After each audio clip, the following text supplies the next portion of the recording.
My fellow Americans, I'm speaking to you tonight from behind the resolute desk in the Oval Office. In this sacred space, I'm surrounded by portraits of extraordinary American presidents. Thomas Jefferson wrote the immortal words that guide this nation. George Washington, who showed us presidents are not kings. Abraham Lincoln, who implored us to reject malice. Franklin Roosevelt, who inspired us to reject fear. I revere this office, but I love my country more. It's been the honor of my life to serve as your president. But in the defense of democracy, which is at stake, I think it's more important than any title. I draw strength and I find joy in working for the American people. But this sacred task of perfecting our union is not about me. It's about you, your families, your futures. It's about we, the people. And we can never forget that.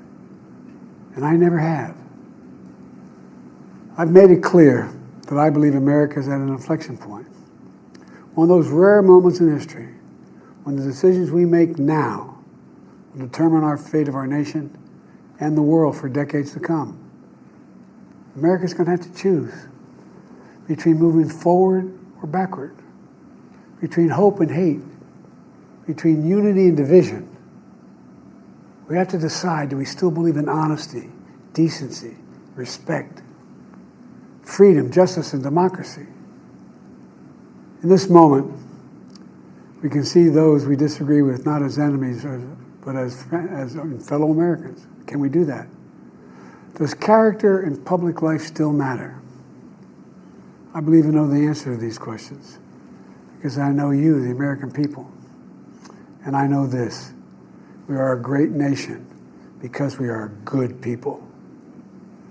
When you elected me to this office, I promised to always level with you, to tell you the truth. And the truth, the sacred cause of this country, is larger than any one of us. And those of us who cherish that cause cherish it so much. A cause of American democracy itself. Must unite to protect it. You know, in recent weeks, it's become clear to me that I need to unite my party in this critical endeavor. I believe my record as president, my leadership in the world, my vision for America's future, all merited a second term. But nothing can come in the way of saving our democracy. That includes personal ambition. So I've decided the best way forward is to pass the torch to a new generation. That's the best way to unite our nation. You know, there is a time and a place for long years of experience in public life. There's also a time and a place for new voices, fresh voices, yes, younger voices.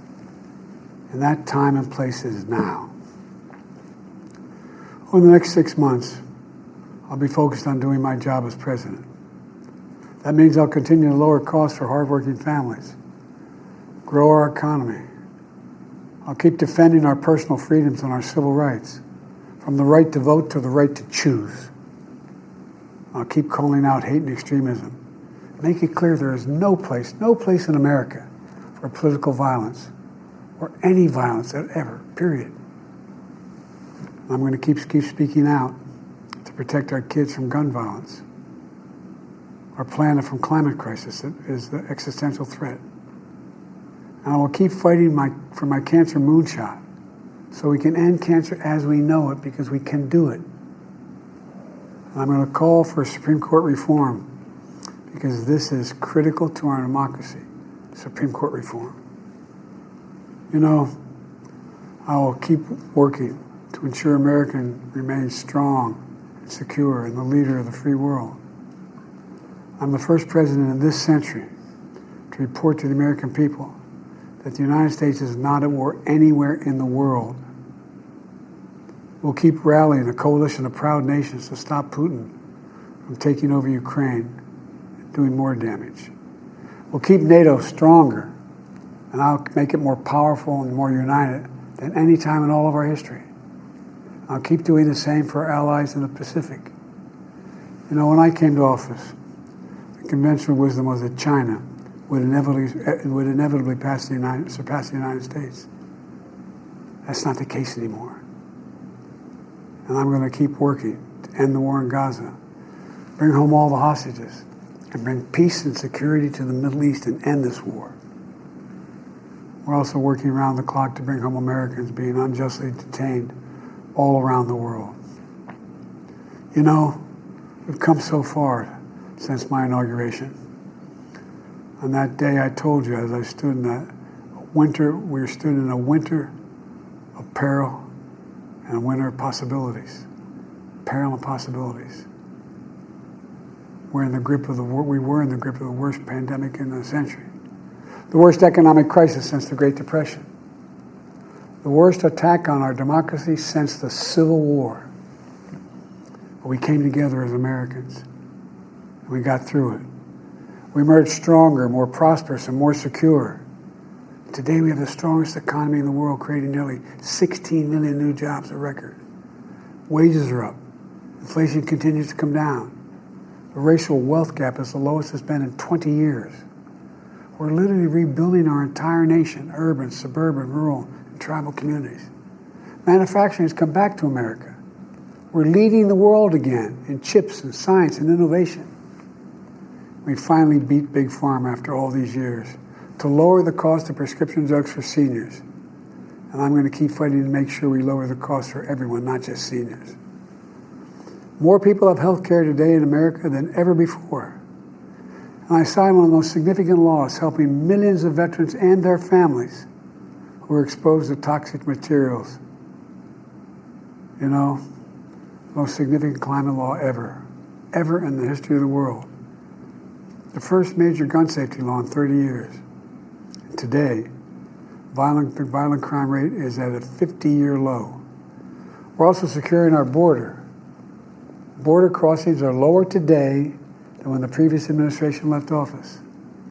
I've kept my commitment to appoint the first black woman to the Supreme Court of the United States of America. I also kept my commitment to have an administration that looks like America and be a president for all Americans. That's what I've done.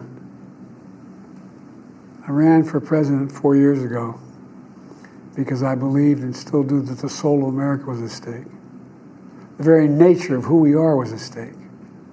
And that's still the case. America's an idea. An idea stronger than any army, bigger than any ocean, more powerful than any dictator or tyrant. It's the most powerful idea in the history of the world. That idea is that we hold these truths to be self-evident. We're all created equal, endowed by our Creator with certain inalienable rights: life, liberty, pursuit of happiness. We've never fully lived up to it, to this sacred idea, but we've never walked away from it either. And I do not believe the American people will walk away from it now. In just a few months, the American people will choose the course of America's future. I made my choice. I've made my views known. I would like to thank our great Vice President Kamala Harris. She's experienced, she's tough, she's capable. She's been an incredible partner to me and a leader for our country. Now the choice is up to you, the American people. When you make that choice, remember the words of Benjamin Franklin hanging on my wall here in the Oval Office, alongside the busts of Dr. King and Rosa Parks and Cesar Chavez. When Ben Franklin was asked, as he emerged from the convention going on, whether the founders have given America a monarchy or republic, Franklin's response was, a republic, if you can keep it. A republic, if you can keep it. Whether we keep our republic is now in your hands. My fellow Americans, it's been the privilege of my life to serve this nation for over 50 years. Nowhere else on earth could a kid with a stutter, from modest beginnings in Scranton, Pennsylvania, and Claymont, Delaware, one day sit behind the resolute desk in the Oval Office as President of the United States. But here I am. That's what's so special about America. We're a nation of promise and possibilities, of dreamers and doers, of ordinary Americans doing extraordinary things. I've given my heart and my soul to our nation, like so many others. I've been blessed a million times in return with the love and support of the American people. I hope you have some idea how grateful I am to all of you. The great thing about America is here, kings and dictators do not rule, the people do. History is in your hands. The power is in your hands. The idea of America lies in your hands. We just have to keep faith, keep the faith, and remember who we are. We're the United States of America, and there's simply nothing beyond our capacity when we do it together. So let's act together, preserve our democracy. God bless you all, and may God protect our troops. Thank you.